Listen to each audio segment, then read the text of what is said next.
Hello বন্ধুরা, তো আজকে দেখো বড় মাছ করছি, তেলের তরকারি করছি। তো সকাল সকাল রান্নায় লেগে পড়েছি।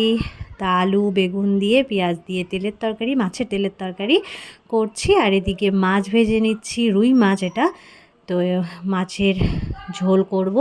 তো আজকে ভেবেছি মাছের ঝোল করব না, আজকে শস্য বাটা দিয়ে করব।